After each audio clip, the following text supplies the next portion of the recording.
એની પાસે ડિગ્રી છે. ડિગ્રી હોવાનો મતલબ શું છે? સર્ટિફિકેટ છે, તાલીમ છે, બધુંય છે. તો શું એ ડિગ્રી અને તાલીમ લઈને ડાયરેક્ટ સર્જરી કરવાની એને રજા છે? નહીં. ભલે એની પાસે ડિગ્રી છે, તાલીમ છે, સાચો છે, જે સમજદાર છે, અકલમંદ છે, સર્જરી કરવાની રજા નથી. શા માટે? પહેલા જે સિનિયર સર્જન છે એની સાથે તને રહેવું પડશે અને ટ્રેનિંગ, તરબિયત હાસિલ કરવું પડશે. બરાબર છે ને? સિમ્પલ એક્ઝામ્પલ છે કે નહીં? અરે ફૂટબોલ વર્લ્ડ કપ રમવા જાઉં છે, તાલીમ લઈ લીધા, આમ કરવું જોઈએ ને આમ કરવું જોઈએ, પણ જ્યાં સુધી ટ્રેનિંગ નથી કર્યા ત્યાર સુધી નથી જઈ શકતા. તમે સિપાહી બનવા માંગો છો, ઇન્સ્પેક્ટર બનવું છે કે પછી સિપાહી બનવું છે, કોમાન્ડર બનવું છે, જે બી તમને બનવું છે, તાલીમ લઈ લીધા, તમારી પાસે સર્ટિફિકેટ છે, ઓરિજિનલ છે, પાયરટ નથી, ઓરિજિનલ છે. બરાબર છે કે નહીં? હું કાંઈ કહી ગયો કે તમે કાંઈ સમજી ગયા ખુદા જાણે, પણ ઓરિજિનલ સર્ટિફિકેટ છે, તમને તમારો ઓહદો નહીં મળે. શા માટે? ટ્રેનિંગ નથી લીધા, તરબિયત નથી કર્યા. તમે વિચાર કરો, દુનિયાની અંદર કોઈ અહમ ઓહદો હાસિલ કરવા માટે તાલીમ કાફી નથી, તરબિયતની જરૂરત છે, ઇસ્તાજની જરૂરત છે, ટ્રેનિંગની જરૂરત છે. અને લશ્કરમાં કેમાં સામેલ થવા માંગો છો? લશ્કરે ઇમામે ઝમાના અલૈહિસ્સલામ,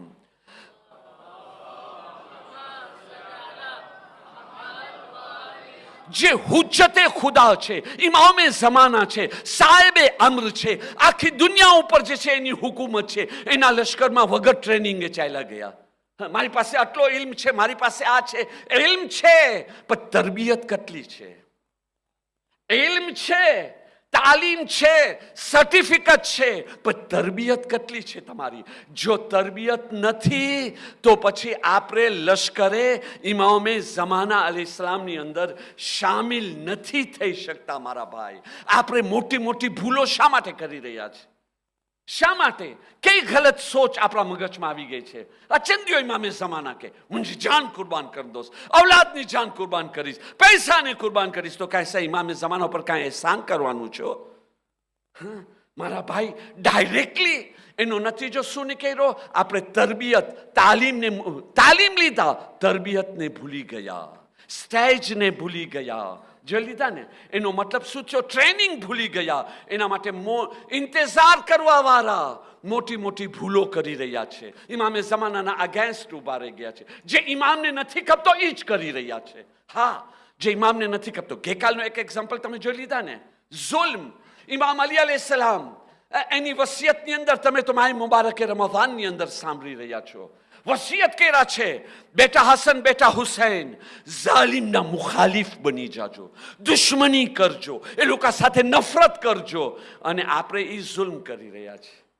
ઝુલ્મ આપણા સમાજનો એક હિસ્સો બની ગયો છે. અને ઇંતજાર કેનો કરી રહ્યા છે? જે અદલ અને ઇન્સાફ લાવવા વાળો છે. શાબાશ.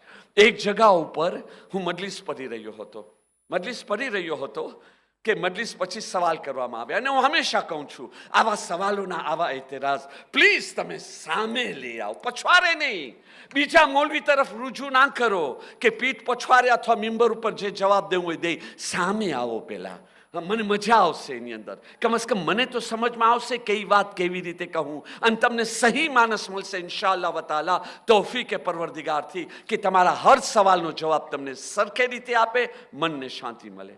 मैंने कहा मौलाना साहब ये सब क्या है? मैंने कहा क्या है? जो है वो है. તમે આવો બયાન કરો છો, કેવું બયાન કરું? તમે મને સમજાવો ને. મારામાં સમજદારી હતો મિંબર ઉપર આવત જ ના ને. મને સમજાવો તમે. તો કે મૌલાના સાહેબ, આ જે તમે કહી રહ્યા છો, આ ઝુલ્મ, અરે ભાઈ, હવે માસૂમ કોણ છે? એનો મતલબ નહીં, તમે વજાહત કરો, તમે પૂછવા શું ચાહો છો? સવાલ બી હોય છે ને તો ઓરિજિનલ મકસદ સવાલ નથી, એ સવાલના પછવારે બીજો કાંઈ મકસદ છે. જિંદગી આટલો તો શીખાડી દીધી છે અમને. બતારો અસલ સવાલ ડાયરેક્ટલી પૂછી લ્યો ને તો કે હવે અમે થોડો આટલો બધો જુલ્મ કરે છે જે બીજા ઝાલિમો કરી રહ્યા છે, જે માસૂમીન ઉપર જુલ્મ કરી રહ્યા છે ને એક્સેક્ટેરા. હવે થોડો જુલ્મ ચાલે. કીધું હું મજલિસની અંદર પ્રૂફ કરીશ. ઇમામે જમાના પર જુલ્મ કર્યા, પણ આજે એ સબ્જેક્ટ નથી. ઇમામના જબાની, ઓલોફાના જબાની પ્રૂફ કરીશ. આજે તો ફક્ત આટલો છે. એક માણસ તમને કહે મારા ભાઈ, હું જે છે ને ભલે પેશાબ પીઉં છું, પણ થોડોક પેશાબ પીઉં છું. તમે એ માણસને શું કહેશો? ભાઈ અહીંયા જે છે ને વાત ઈ નથી પેશાબ વધારે પીએ છે કે થોડો પીએ છે. વાત ઈ છે પી શું રહ્યો છો? પેશાબ પી રહ્યો છો ને, નજાસત છે કે નથી, ગંદગી છે કે નથી, બુરાઈ છે કે નથી, ખરાબ અસર પડે છે કે નથી અસર પડતો. અને ફખર કરી રહ્યા છે અમે લોકો નથી જે બહુ વધારે પેશાબ પી રહ્યા છે, અમે તો ઈ લોકો છે જે થોડો પેશાબ પી રહ્યા છે. મારા ભાઈ પી શું રહ્યા છો? બરાબર કે નહીં? હવે એમ ના કહો હવે થોડો જુલ્મ તો ચાલે છે, તો જુલ્મ ના એનું અસર શું પડે છે જવાનો ઉપર, સમાજ ઉપર, સોસાયટી ઉપર શું અસર પડે છે? વિચાર કર્યા ઇમામે જમાનાના મિશન માટે શું અસર પડે છે? ફેમિલી લાઈફ ઉપર શું અસર પડે છે? હું તમને એક એક્ઝામ્પલ આપી અને જવાનોની જિમ્મેદારીમાં દાખલ થઈ જાય. કેમ કે દિવસો છે આવી વસ્તુ આવા વખતમાં જ મને કહેવું પડે છે, કારણ કે મજમો આવા વખત મને મળે છે. આ મેસેજ બધી જગ્યા પસાર થવું જોઈએ. કારણ કે હું હર શોબામાં કામ કર્યો છું. હરમાં મિંબરથી તાલ્લુક, મદરસાથી તાલ્લુક, ઘર સંસારથી તાલ્લુક, બધી જગા તાલ્લુક. અને ક્યાંનો વાક્યો છે કોઈને ખબર નહીં પડે, કારણ કે હું પોતાના વતનમાં બી ગરીબુલ વતન હોઉં છું. વતનમાં બી હોય મોલાના 2 મહિના ઉहाँ જવાનું છે, 3 મહિના ઉहाँ જવાનું છે, 1 મહિનો ત્યાં જવાનું છે. એટલે ક્યાંનો વાક્યો છે કોઈને ખબર નહીં. અને જ્યાંનો વાક્યો હોય છે હું એ ઘરવાળાને હાથ જોડીને રજા માંગુ છું કે તમે મને રજા આપો, એક્ઝામ્પલ મિંબર સુધી લઈ આવું તાકે બીજાને હિદાયત મળે. એની બરકતથી અલ્લાહ તમને માફ કરશે અને જે છે ને તમને રૂહે જનાબે બતુલ દુઆ દેશે, ઇમામે જમાના દુઆ દેશે. તમને ખબર છે આ ઘર સંસારના પ્રોબ્લેમ એનો અસર આપણી જવાન દીકરીઓ ઉપર શું પડી રહ્યો છે? એક જગાનો વાક્યો કોઈને ખબર નહીં પડે ક્યાંનો, ફરી વાર કહી રહ્યો છું. એક જવાન દીકરી ઉંમર લાયક થઈ ગઈ નિખાની, કે ના મને નિખા નથી કરવું. ફેમિલી તરફથી દાવત દેવામાં આવી, મૌલાના સાહેબ હવે તમે કંઈક કરો, આવો બેઠો. ભાઈ નિખા શા માટે નથી કરવું? તો કે આપણા સમાજમાં આપણા છોકરાઓ સાથે કોઈ દિવસ નિખા કરાવાય? અચ્છા, આપણા છોકરાઓ સાથે મિંબરે રસૂલ ઉપર બોલું છું. જો હું આ ફક્ત કહાની બનાવું છું, મરવા પછી મને ખુદાને જવાબ દેવાનું છે. આનાથી વધારે ગેરંટી હું નથી આપી શકતો, ખુલાસો બયાન કરું છું. તો ભાઈ તો કેવા છોકરા સાથે? તો કે નહીં હમણાં નિખાની વાત નહીં કરો, મારી ઉંમર 28-29 વર્ષ થાય પછી વિચાર કરીશ નિખા કરવાની. કીધું કબૂલ, તારું હક થાય છે, કોઈ તને ફોર્સ નથી કરી શકતો, પણ મને જરા જાણકારી તો આપો શા માટે. અહીંયા જો ફેમિલી મેમ્બર કેવા વ્યાધિમાં છે. તો કે મૌલાના સાહેબ અસલ વાત એ છે કે નિખા બી કરીશ અને 2 લફ્ઝની અંદર તો કે એ ઉંમરમાં નિખા કરીશ, હું મેચ્યોર થઈ જાઉં, તાકતવર થઈ જાઉં અને નિખા કરીને મને બચ્ચા પેદા નથી કરવાના. 35 વર્ષની ઉંમર થાય પછી વિચાર કરીશ મને બચ્ચા કરવું છે કે નથી કરવું. અચ્છા કબૂલ, તારો હક થાય છે, પણ અસલ વાત કરને. આ અસલ વાત નથી. હા, તો એ કે ના એ પણ તમે સાંભળી લો મૌલાના સાહેબ, મને સમજાવવા આવ્યા છો ને, હું પહેલા નિખા કરીશ, બચ્ચો પેદા નહીં કરું. ઘરવાસ ચાલશે તો બચ્ચો પેદા થશે, ના તો 1 વર્ષની અંદર પહેલા ધનીને તલાક આપીશ, બીજો તલાશ કરીશ, બીજા ધની પાસે બચ્ચો નહીં કરું, એની 1 વર્ષ, 1.5 વર્ષ, 2 વર્ષ એની સાથે રહીશ. ઘરવાસ ચાલશે બચ્ચો પેદા કરીશ, નહીં તો એને તલાક દઈને ત્રીજા પાસે જઈશ. હું કીધું આવી રીતે જમ્પિંગ કરીને ક્યાર સુધી જાશું મારી જાન? કેટલી હદ સુધી? પણ એક બોલની અંદર તમે જાઓ ખુલાસો દેવા માટે. જ્યારે હું સ્ટડી કર્યો ફેમિલી મેમ્બર સાથે, મને કહો ને આ વાત ઝહેનમાં આવી ક્યાંથી? સમજી ગયો છો હું, પણ મને ખપે છે તમે મને સર્ટિફિકેટ આપો.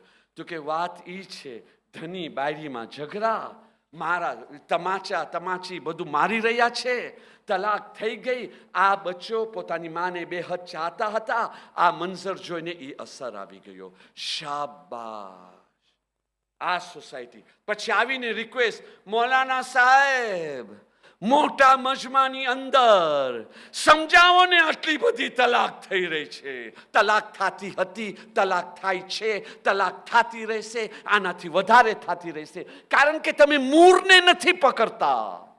ભાઈ, તમે ઝાડને કાપી રહ્યા છો. ઝાડ કપાશે, મૂળ ત્યાં બાકી હશે તો શું થશે? વરસાદ પડશે, ફરી વાર ઝાડ ઉગી આવશે. નોર્મલ છે કે નહીં? અસલ મૂળ શું છે? તમે અખલાક તરફ જાઓ, તાલીમ તરફ જાઓ, તરબિયત તરફ જાઓ, હુકુકની રિસ્પેક્ટ તરફ જાઓ, પછી ઓટોમેટિકલી કહેવાની જરૂર નહીં પડે. તલાક તરફ ના જાઓ, બલકે તમે સામેથી કહેશો ને તલાક ખપે છે, ના ના ના ના, તલાક નથી ખપતી, અમને આવી જ રીતે રહું છે. પણ મૂળ તરફ જાઓ ને. હું કીધું ને, આપણે જે છે ને પોતાના સ્વાર્થ અને પોતાના મતલબની અંદર અડધો ધર્મ લીધા, અડધાને મૂકી દીધા છે. હા, ઇશારતન મને આ વખતે રહેબરે મુઅઝ્ઝમ મરહૂમ આયતુલ્લાહ ખામનાઈ, અલ્લાહ એના દરજાને બુલંદી અતા કરે, એનો એક ક્લિપ સાંભળી રહ્યો હતો તો વધારે હિંમત થઈ. આ મોઝુ પર બયાન કરી ચૂક્યો છો, હદીસ બયાન કરી ચૂક્યો છો. જ્યારે એના જબાને સાંભળો ને તો આમ વધારે આમ કે આલિમે રબ્બાની હોય ને, એની જબાનની તાસીર અલગ હોય. તરત જ એ આગાએ મરહૂમ ફરમાવતા હતા કે મોમિનીને કરામ, તમારી એક મોટી ભૂલ થઈ ગઈ છે. ધર્મ સમજવામાં તમારી મોટી ભૂલ થઈ ગઈ. કઈ મોટી ભૂલ થઈ ગઈ? તો કે તમે ફકત જે છે ને ફુરુએદીનની અંદર દાખલ થઈ ગયા. ઉસુલેદીનને સમજ્યા, બહુ સારી વસ્તુ. ફુરુએદીનને સમજ્યા, બહુ સારી વસ્તુ. પણ આની જે અસલ જાન છે એનાથી તમે ગાફિલ રહી ગયા. કઈ છે અસલ જાન? પછી ઉસુલે કાફીને કોટ કરે છે.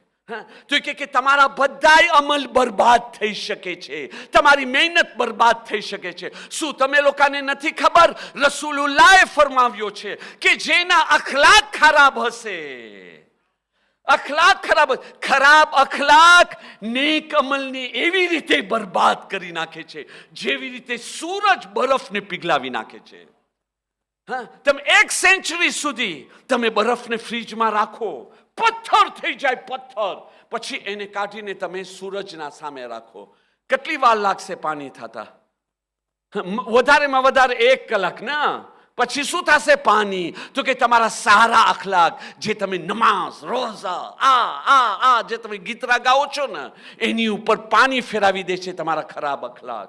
અને પછી કહી રહ્યા છે સારા અખલાક હશે, તમે ખુદાના દોસ્ત બની જાશો. તમે એ નથી સાંભળ્યા ઓલોમા પાસે કે પૈગંબરે ખુદાએ ફરમાવ્યા છે સારા અખલાક? યા અલ્લાહ, નહીં માફ કરજો, એક દુરૂદ પઢીએ મોહમ્મદ વાલ મોહમ્મદ. જરાક અહીંયા બોલવામાં ભૂલ થઈ ગઈ છે કે ખરાબ અખલાક સારા અમલને એવી રીતે બરબાદ કરે છે જેવી રીતે મધને સુરકો બરબાદ કરી નાખે છે. મધ ફર્સ્ટ ક્વોલિટીનો હોય, એની અંદર તમે વિનેગર રાખી દો, ભલે ને જ્યાંનો મધ હોય, બની જશે ઝેર, નહીં ખાઈ શકો. પછી ફરમાવે છે સારા અખલાક હશે ને, તમારા ગુનાને એવી રીતે પીગલાવી દેશે જેવી રીતે સૂરજ જે છે ને એ જે છે બરફને પીગલાવી દે છે. એટલે અખલાક તરફ જોવો. રસૂલે ખુદા ને 14 માસુમીનની કામયાબીનો રાજ શું છે? સક્સેસ થવાનું રાજ શું છે? પહેલો રાજ એ છે કે અખલાક સારા હતા. એ લોકોના સારા અખલાકના કારણે દુશ્મન દોસ્ત બની જાતો હતો. આપણા અખલાકના કારણે આપણે દોસ્તને દુશ્મન બનાવી નાખે છે. પહેલી વસ્તુ બાયરી ધનીની અંદર, ઔલાદ માવતરની વચમાં, પહેલી વસ્તુ સોસાયટીની અંદર, પહેલી વસ્તુમાં ધ્યાન દેવાનું છે અખલાક. ઇંતજાર કઈ ચીજથી કરવાનું છે? કઈ ચીજથી કરવાનું છે? ઇમામે જાફર સાદિક અલૈહિસ્સલામ, મારા મૌલા, મારા આકા, મારા સરદાર ફરમાવી રહ્યા છે તમે લોકો કૌમે આલે મુહમ્મદ અલૈહિસ્સલામનો ઇંતજાર કરો. 2 વસ્તુથી ઇંતજાર કરો. પહેલી વસ્તુ તકવા અને પરેઝગારી, બીજી વસ્તુ સારા અખલાકની સાથે. જો આવી હાલતની અંદર તમારો ઇન્તકાલ થઈ ગયો અને ઇમામે ઝમાન અલૈહિસ્સલામનો ઝુહુર નથી થયો તો તમારા શુમાર એ લોકોમાંથી થશે જેવો લોકો ઇમામે ઝમાન અલૈહિસ્સલામના ખૈમાની અંદર મૌજૂદ છે. ઇંતજારની પહેલી કન્ડિશન શું છે? સારા અખલાક. હવે આજેથી ગીત નથી ગાવાના. આઉં નમાઝ પઢાતો, આઉં રોઝા રખાતો, હા, આઉં નમાઝે શબ પઢાતો, આઉં ગરીબોજી મદદ કરાતો. આ જે છે ને આ ગીત નથી ગાવાની. સૌથી પહેલા શું કરવાનું છે? અખલાક સુધારવાનું છે. જવાનો, તમારી પહેલી જિમ્મેદારી તમારા અખલાક નેક બનાવો. તમે જે છે ને એવા બની જાઓ તમારા દુશ્મન તમારા દોસ્ત બની જાય. આ પહેલી જિમ્મેદારી. અને અલી અકબરના સદકાથી તમે દુઆ માંગજો, તમારી દુઆ જરૂર કબૂલ થશે. બીજી જિમ્મેદારી શહેજાદા અલી અકબરનું. કીધું ટાઈમ નથી બયાન થઈ શકતો. હજી તો મારી મજલિસ શરૂ થઈ છે ને મારો ટાઈમ એન્ડમાં પહોંચી રહ્યો છે. આવો જે બી હોય થોડો તો થોડો, હા, ભલે આપણે આખો સમંદર આખો જગ નથી લઈ શકતા, એક ગ્લાસ નહીં તો એક ટીપો તો આવે અમારા ઝહેનની અંદર. બરાબર છે કે નહીં? અલ્લાહ કામયાબી અતા કરશે. જવાનો, અલી અકબરે તમને શું મેસેજ આપ્યા છે? અલી અકબરે તમને શું પેગામ આપ્યા છે? એક વસ્તુ જે આજના જમાનાની અંદર ખતમ થતી જાય છે, અલી અકબરના નામથી તમને એ વસ્તુને જીવતી કરવાનું છે. એ શું છે? હવે આ વસ્તુ કારણ કે મસાહેબની અંદર બયાન થાય છે એટલે આપણું ધ્યાન નથી જાતો. હમણાં મસાહેબ નહીં, હું ફઝાઇલે અલી અકબર જે અમને લેસન આપ્યા છે ને એના હવાલાથી ઈ બયાન કરી રહ્યો છું. તમે પોતે રિવાયતની અંદર સાંભળ્યા છો ને કે અલી અકબર મેદાનમાં ગયા, બરાબર છે કે નહીં? પાછા આવ્યા અને આવીને કઈ ચીજની ડિમાન્ડ કર્યા? પાણી. તમે કબૂલ કરો છો? અલી અકબર જેવો ફરજંદ આવે અને એના બાપને પાણી માંગે, જ્યારે કે એને ખબર છે કે બાપ પાણી નહીં આપી શકે, હા, અને પાણી નહીં આપી શકે તો એને દુઃખ પહોંચશે, એને અસિયત પહોંચશે, એને તકલીફ પહોંચશે. અલી અકબર એવું કામ કરી શકે છે?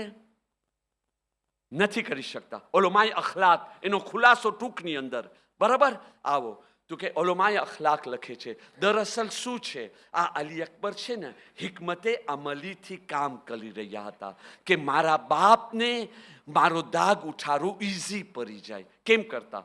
કરબલાના મેદાનની અંદર સૌથી આસાન કામ કયો હતો અસાબે હુસૈન માટે? જલ્દીથી શહીદ થઈ જાઉં. ભાઈ જો તમે હમણાં શહીદ થયા, તમારી તરસ, પ્યાસ, ભૂખ, જખમની તકલીફ બધી ખતમ થઈ ગઈ કે ના થઈ? આફ્ટર 15 મિનિટ એટલે તમે 15 મિનિટ સુધી એ તકલીફ બરદાશ્ત કરવું પડશે. આફ્ટર 30 મિનિટ તો વધારે 30 મિનિટ જે છે તમને તકલીફ બરદાશ્ત કરવું પડશે. આફ્ટર 1 hour એટલે 1 કલાક વધારે તકલીફ બરદાશ્ત કરવું પડશે. બરાબર છે કે નહીં? કરબલાની અંદર એ તકલીફને બરદાશ્ત કરવું, યા ખુદા, ઈ તો મદદે પરવરદિગાર. એ જે સબર કર્યા છે ને એ લોકો જાણે